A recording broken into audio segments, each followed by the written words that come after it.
सुर दुर्लभ सतग्रंथन गावा, साधन धाम मोक्ष कर द्वारा, अजीन पाई पर रूप समारा, कवही कर करना नर देही, अहोत इस विधेत सरी।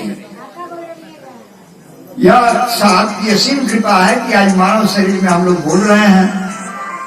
यही जीव है 84 लाख योनियों में भटकते भटकते भर में जाई, तब निज देह मनुष्य के पाई। भ्रमते भ्रमते यह मानव शरीर में आता है, और ये इस शरीर से अगर मुक्ति हासिल नहीं किया तो इसका दुर्भाग्य है। फिर इसको 84 लाख योनियों का चक्कर काटना पड़ेगा। रामचरितमानस में स्पष्ट लिखा गया, जो न तरे भवसागर नर समाज अस्पाय, सो कृत निंदक मंदमती आत्महार गति पाए। जो मानव शरीर पाकर मुक्ति हासिल नहीं किया वो अपने आत्मा का स्वयं शत्रु है। इसलिए यह अवसर को हाथ से खोना नहीं चाहिए। अब मुक्ति के लिए हम लोगों को सतगुरु ने जो संदेश दिया, मुक्ति क्या चीज है ये समझने की जरूरत है। जन्म और मरण का जो चक्र है, इस चक्र से छूट जाना ही मुक्ति है। और इस चक्र में ये बद्धता कैसे है, क्यों बध जाता है, इसकी जानकारी महात्मा लोगों ने दिया। साफ लिखे कि जोई जोई कर्म किना सोई संग लागा, हते धर धरी मर्जी बहु भागा। ये कर्म के जाल में ही फंसा है। 2 प्रकार का कर्म बताया गया है, पाप और पुण्य। पाप और पुण्य 2 ऐसे कर्म हैं जो इस जीव को बांधते हैं। पाप पुण्य बांधे जगत के खोलन सामर्थ, निर्मल ज्ञान विवेकता कर्मों ने अपने हस्त। पाप पुण्य ही संसार में जीव को बांध के रखा है, और पाप और पुण्य का जो फल है इसी को भोगने के लिए बार बार शरीर धारण करता है। पाप का फल कहा गया कि पाप का फल कठिन दुख पीड़ा, और पुण्य के फल सुख हो शरीरा। पाप पुण्य की 2 है बेरी, और 1 लोहा 1 कंचन केरी। दोनों बेड़ी है। जैसे पाप किया है तो दुख भोगने के लिए शरीर धारण करना है, चाहे वो मानव शरीर में होकर दुख भोगे या पशु पंछी में जाकर दुख भोगे, लेकिन उस कर्म का फल भोगना ही भोगना है। पुण्य का फल क्या है, इसका फल सुख है। पशु में भी जाकर सुख भोगता है, पंछी में भी जाकर सुख भोगता है, और मानव में भी आकर सुख भोगता है। लेकिन ये मानव शरीर को इसलिए श्रेष्ठ कहा गया कि इस शरीर से कर्मों का सुधार कर सकता है, इस शरीर से मुक्ति हासिल कर सकता है। मुक्ति के लिए जरूरी सतगुरु ने समझाया कि बंधा को बंधा मिले छूटे कौन उपाय, कर सेवा निर्बंध का जो पल में ले छुड़ाए। जिसका हाथ बांधा हुआ है वो दूसरे का हाथ नहीं खोल सकता है। जो जेल में कैदी हो जाता है व्यक्ति, किसी की जमानत नहीं पढ़ सकता है ऐसा सिद्धांत। इस संविधान के अंदर भारत के ऐसा है कि जेल में जो कैदी हो गया या दंडित हो गया व्यक्ति, वो किसी की जमानत नहीं पढ़ पाएगा। तो इस संसार में किसी को कोई मुक्ति चाहता है तो मुक्ति की खोज करनी पड़ेगी। कौन कर्म के जाल में नहीं फंसा है जो हमको कर्म के जाल से निकाल सकता है। तो यहां देखा जाए तो जितने भी इष्ट हैं या संसार में जितने भी मानव या पशु पंछी है, ये सब लोग कर्म के जाल में फंसे हैं। कर्म के जाल में राम भी आए यहाँ, तो बाली को मारे, उनको भी दंड लग गया। वही कृष्णावतार में बाली जो है जर नाम का बहरिया बना है और कृष्ण भगवान को मारा है। तो जब कर्म के सिद्धांत में सभी फंस गए तो इसको छुड़ाएगा कौन? यही सतगुरु दरिया साहब या कबीर साहब लोग आकर बताए, इस संसार के बंधनों से रहित जो ब्रह्म है, जो सृष्टि करता है, जिसका ये संसार है, वो कर्म बंधनों से मुक्त है, वो पाप और पुण्य से रहित है, वह इस संसार में नहीं आता, लेकिन उसका जो ज्ञान है इस संसार में है। कैसे है? जो सदगुरु का अवतारवादी सिद्धांत इसी पर कायम है। सतगुरु जो है, सतयुग, द्वापर, त्रेता, कलयुग, हर युग में आकर ये संदेश दिए हैं कि संसार का जो करता है वो तीन लोक से परे है। वह पंचभौतिक शरीर धारण करके पाप और पुण्य रूपी कर्मों में प्रवृत्त नहीं होता है। उसका अगर आप ध्यान करते हो, उसकी मदद अगर लेते हो, तो तुमको कर्मों के जाल से बचा लेगा। कर्म के जाल में से बचने का रास्ता क्या है? तो भक्ति। रामचरितमानस में लिखा गया कि भक्ति स्वतंत्र अनुपम सुख खानी, अब बिन सत्संग न पावै रानी। भक्ति एक सुंदर तंत्र है जो इस जीव को बंधनों से, कर्म के बंधनों से छुड़ा सकता है। इसी पर लिखा गया कि भक्त बराबर तुरे न कोई, असुर पंडित नृप योजक हुई। जिसकी भक्ति पूरी हो जाती है उसके ऊपर कर्मों का बंधन नहीं लगता है। जब भक्ति करते करते मनुष्य की भक्ति पूरी हो जाती है तो उसको कोई कर्म के जाल में नहीं बांध सकता, उस पर किसी प्रकार का ब्लेम लग ही नहीं सकता है। जैसे नानक साहब हुए, गोस्वामी जी हुए, दरिया साहब, कबीर साहब, ये जितने भी लोगों का नाम लिया, दादू साहब, इन लोगों का जो नाम लिया जाता है, ये लोग कर्मों से ऊपर उठ गए, भक्ति इन लोगों की पूरी हो गई, इन लोगों के ऊपर कर्म लागू नहीं हो पाया। इनको लोग चाहे, कबीर साहब को पैर बांध गया और पानी में फेंक दिया गया, लेकिन फिर भी वहां से वो निकल गए। रैदास जी का ऐसा ही हुआ, प्रहलाद को ऐसा ही हुआ, बहुत सारे जो भी भक्त हुए हैं, सभी लोगों के ऊपर समाज बहुत सारा उपेक्षित काम किया है, लेकिन उसका प्रभाव उन लोगों के ऊपर नहीं पड़ा। भक्ति का प्रभाव लिखा गया रामचरितमानस में, गौपद सिंध अनल शीतलाई, अकरल सुधार करत मिटाई। प्रहलाद जी को जो है अग्नि में डाला गया, लेकिन उनके लिए शीतल हो गई अग्नि। मीराबाई को जहर पिलाया गया, उसके लिए वो अमृत हो गया। तो जहां जहां संतों पर गाढ़ पड़ा है, उस परमात्मा की ऐसी कृपा है, ऐसी व्यवस्था है कि हर जगह सुरक्षा मिलती है और ये जीव यानी कर्म के बंधनों से छूटते जाता है, पाप पुण्य में प्रवृत्त नहीं होता है। तो सदगुरु आकर संदेश दिए, अगर तुम चाहते हो मुक्ति प्राप्त करना तो मुक्त पुरुष की खोज करो। ज्ञानीता को खोजहूं जो सबके हैं मूल, और डाढ़ पात को छोड़कर कहो पेड़ स्थूल।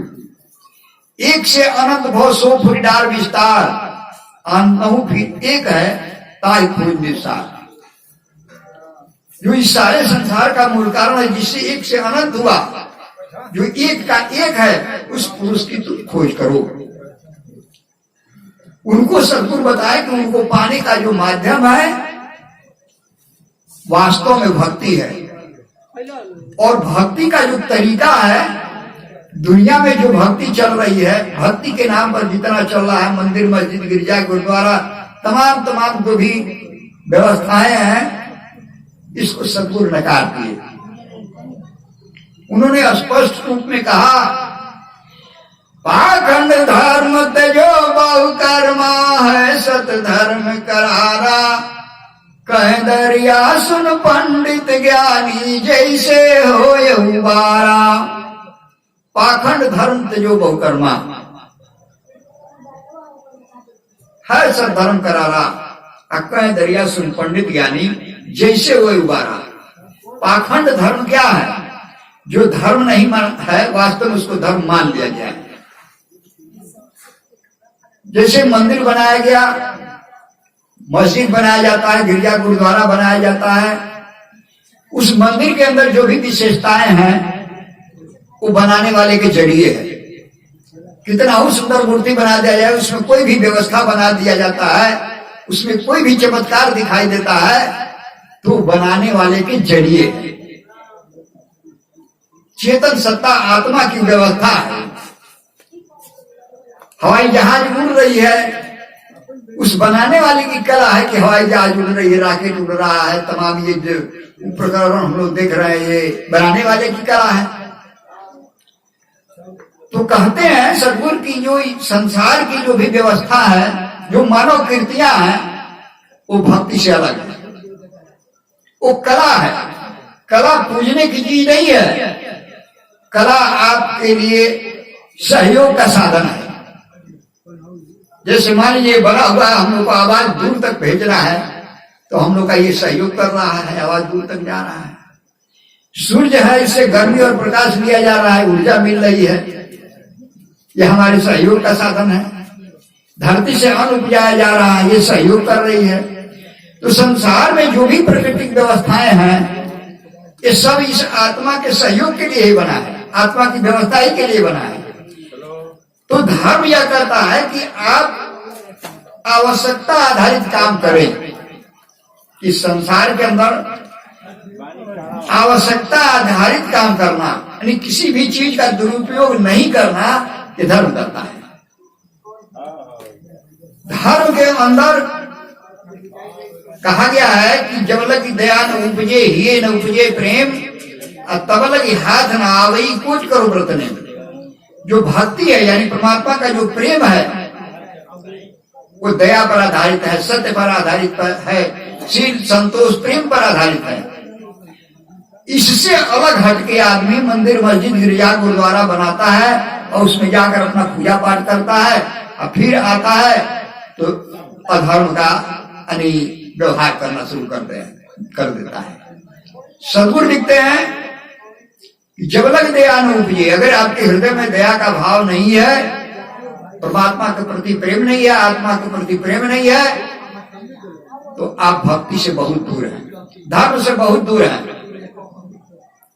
तो धर्म को समझने के लिए दरिया साहब समझाते हैं कि जब तक दया न उपजे ही न उपजे प्रेम, यानी जब तक दया नहीं हृदय में उत्पन्न होता है, आत्मा के प्रति प्रेम नहीं है, तब तक आप भक्ति से बहुत दूरी पर है। इसलिए आपको दया का व्यवहार करना है, सत्य का व्यवहार करना है, प्रेम का व्यवहार करना है। ये यानी भक्ति का ये भक्त का ये लक्षण है। ज्ञान बिगड़ी में कबीर साहब सारी बात लिखे, रामचरितमानस में गोस्वामी जी भी लिखे। जहां प्रसंग आया है रामचरितमानस में कि राम और रावण की लड़ाई होने जा रही है, तो इधर राम की सेना है, इधर रावण की सेना है। तो राम को पैदल देखकर और रावण को रथ पर देखकर, घोड़े के रथ पर, हाथी पर देखकर उसकी सेना को, विभीषण को ये भय हुआ कि लगता है कि राम को रावण मार देगा। तो वहां प्रसंग आया है, विभीषण जी बोलते हैं रावण रति बिरथि रघुवीरा, देखी विभीषण भय अधीरा, अधिक प्रीत मन भा संदेहा, बंदी चरण का सहित स्नेहा, नाथ नरथ नहीं तन पद त्राना, अके विधि जी तब वीर बलवाना। राम को पैदल देखकर, रावण को रथ पर देखकर विभीषण अधीर होकर कहते हैं कि हे राम, आप इस वीर से कैसे विजय प्राप्त कीजिएगा। तो राम वहां समझ गए उसकी भावनाओं को और कहते हैं सुनहु सखा का कृपा निधाना, अजय जय हो यश स्यंदन आना। कहते हैं कि हे सखा सुनो, जिस रथ से विजय होता है वो रथ दूसरा है। तो विभीषण कहते हैं कि आखिर रथ है कहाँ, किस दिन काम आएगा, लड़ाई लग गया है, आए आप कहते हैं कि रथ दूसरा है। तो कहते हैं कि देखो उस रथ का जो स्वरूप है हम बता रहे हैं, उस रथ का स्वरूप हम बताते हैं कि सौरज धीरज जय रथ चाका, असत्यशील दृढ़ ध्वजा पताका। कहते हैं कि जिस व्यक्ति के अंदर सौरज और धीरज है, सत्य रूपी डंडा और शील रूपी झंडा है। समझो कि वो विजय रूपी रथ पर सवार है। सौरज और धीरज, सत्यशील, ये धर्म के गुण हैं। तो जो इस तरह के विचार को रखा है, अपने हृदय में स्थान देता है, तो समझो कि वो विजय रूपी रथ पर सवार है। सौरज धीरज यही रथ चाका, सत्यशील दृढ़ ध्वजा पताका, बल विवेक दम परहित घोड़े। जिसके अंदर बल और विवेक है, सौरज धीरज सत्य और शील है, बल विवेक दम परहित घोड़े। परहित का मतलब होता है परोपकार न करने की जिसके अंदर भावना है, तो समझो कि वो विजय रूपी रथ के घोड़ों से सुसज्जित रथ पर सवार है।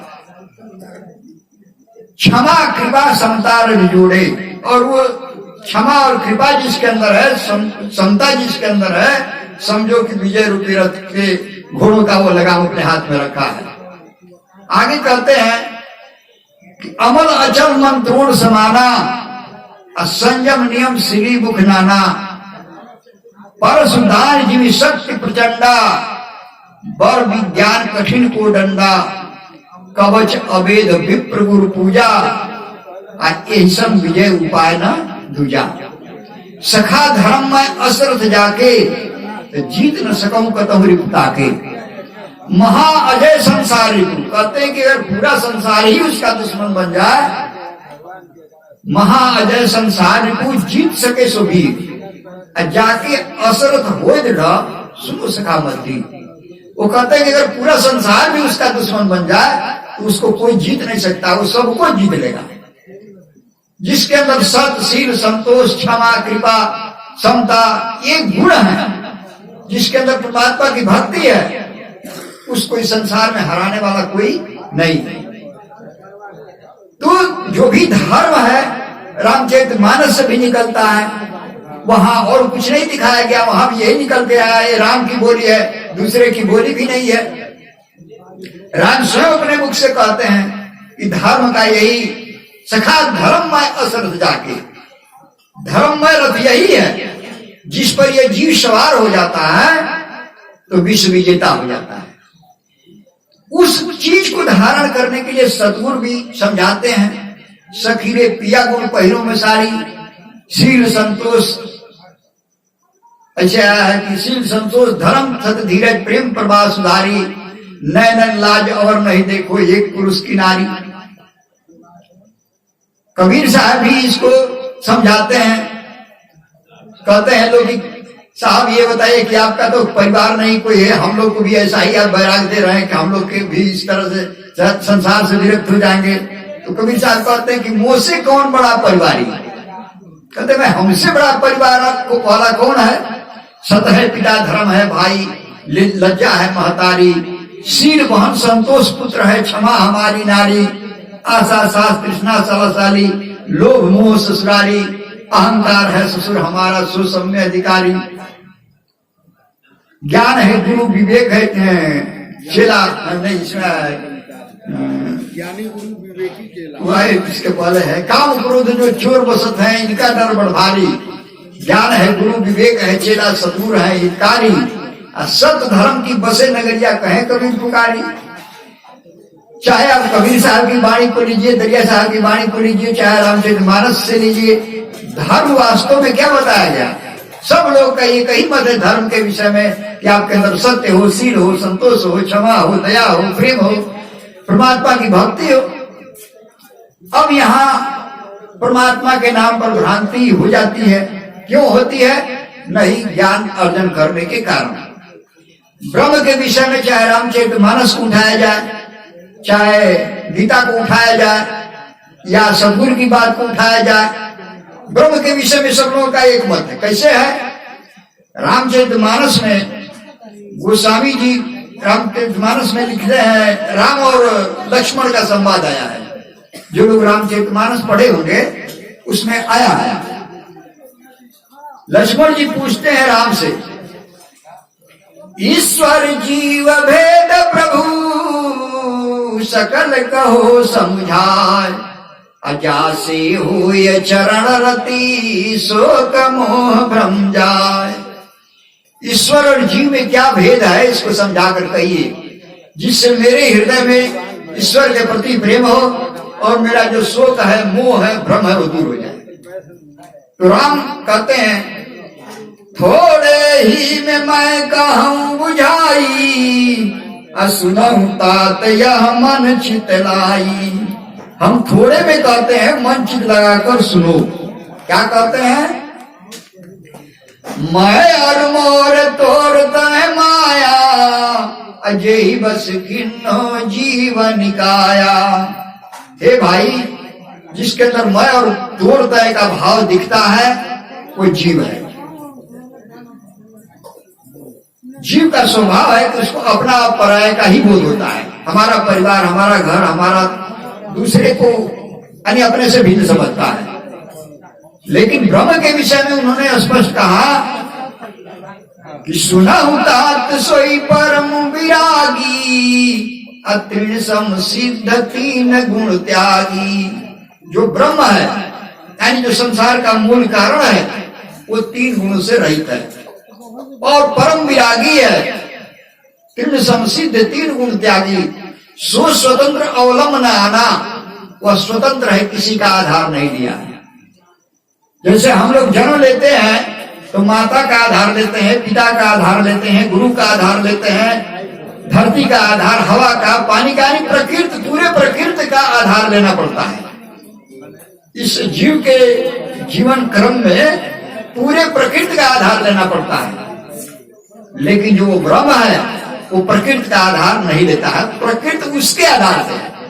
सत्य धरती, सत्य आकाशा, सत्य चाँद से प्रकाशा, उस ब्रह्म की शक्ति है जो इस संसार में जड़ और चेतन सृष्टि का निर्माण किया। तो रामचरितमानस से भी लिखा आया कि जो ब्रह्म है वो स्वतंत्र है, सो स्वतंत्र अवलंबन आना, अत्य ही अधीन ज्ञान विज्ञाना। वो स्वतंत्र है, उसी के यानी उसी में ज्ञान और विज्ञान सब कुछ समाया हुआ है। जो ब्रह्म को जान गया उससे कुछ बाकी नहीं रहा। तो जो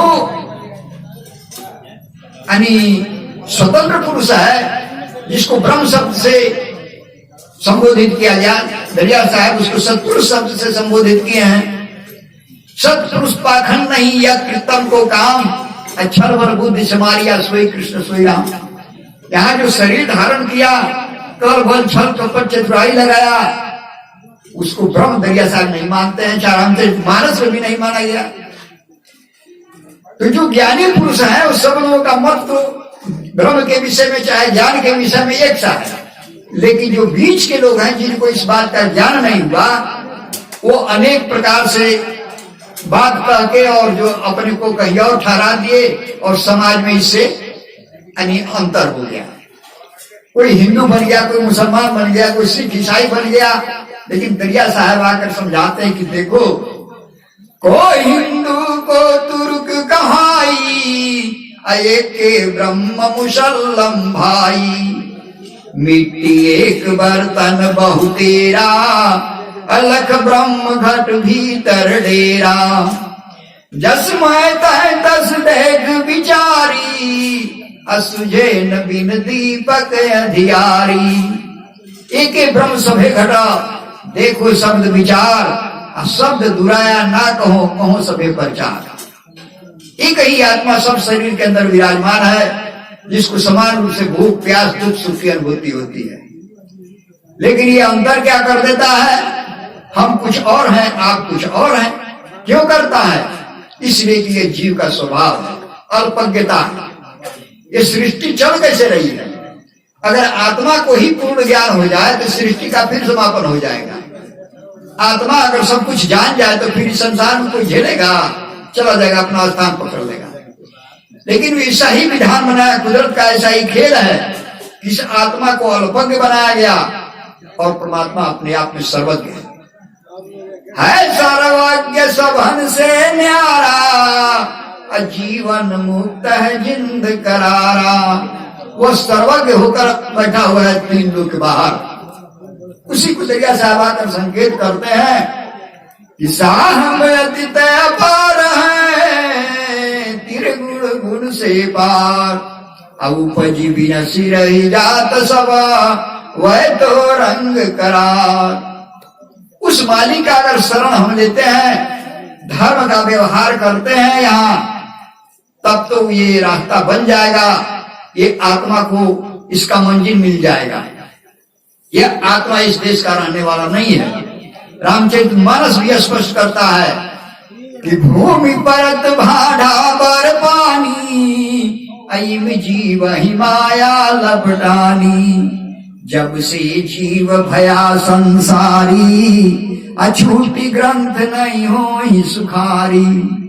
जब से सृष्टि में जीव आ गया, तब से ये मटमैला हो गया, जड़ चेतन ग्रंथि पड़ गए, अछूटत मृथा अधिक कठिन। इसको न रास्ता मिला न रहवर मिला, ये जीव भटक गया। और भटकने पर जब इसको पीड़ा हुई, कष्ट हुआ, तो फिर साहब को दया आई।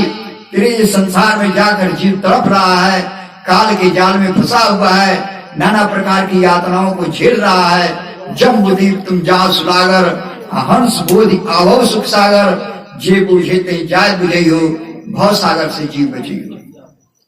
तुम जाओ मृतलोक में और जाकर जीव को समझाओ, हमारे विषय में बताओ, उसको अपने अस्तित्व को समझाओ। तुम कहाँ के रहने वाले हो, तुम यहाँ कैसे आ गए हो, तुम अपने गंतव्य को चलो। हरा तुम्हारा सुमन बगीचा, यहाँ आयापन दिल ही जा। तय तय बन कायल पछे पकेरू, यहाँ आय भौजम का चेरू। का भूलन संग्रह भुलाई, अचेतऊ तब वही भला रे भाई। यह भुलौना में भूल गया। इस संसार की जो शोभा है, विषयों का जो यानी स्थान है, जहां ये जीव फंसा क्यों है, तो इसको विषयों का जाल लगा दिया गया।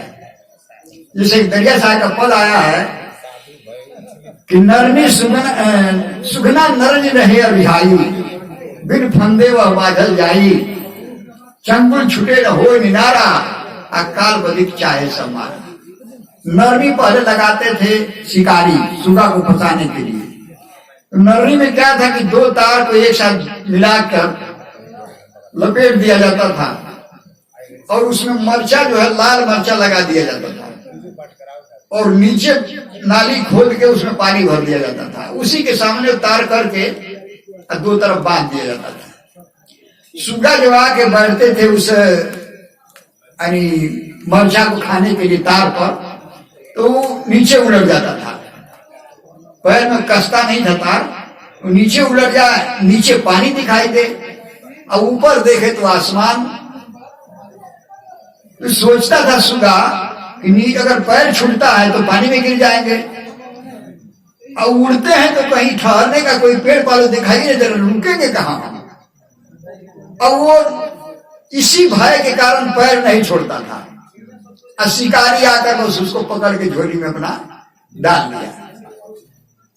ठीक वही दशा इस संसार में जीव की है।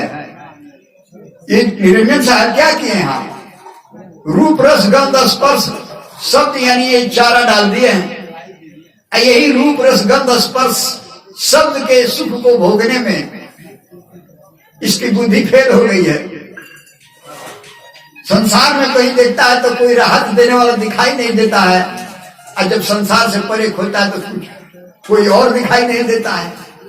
ये तो सद्गुण आकर जब कहते हैं कि नहीं तुम्हारा स्वामी कोई है, तब नहीं इस जीव को थोड़ा साहस होता है कि भाई उसको खोजा जाए, पकड़ा जाए, मिला जाए। और उस साहस के बल पर कहते हैं सद्गुरु की बिन साहस होके नहीं कामा, और साहस प्रेम बसे नहीं धामा। बिना साहस के कुछ नहीं होगा, तो तुम साहस करो और साहब से प्रेम करो।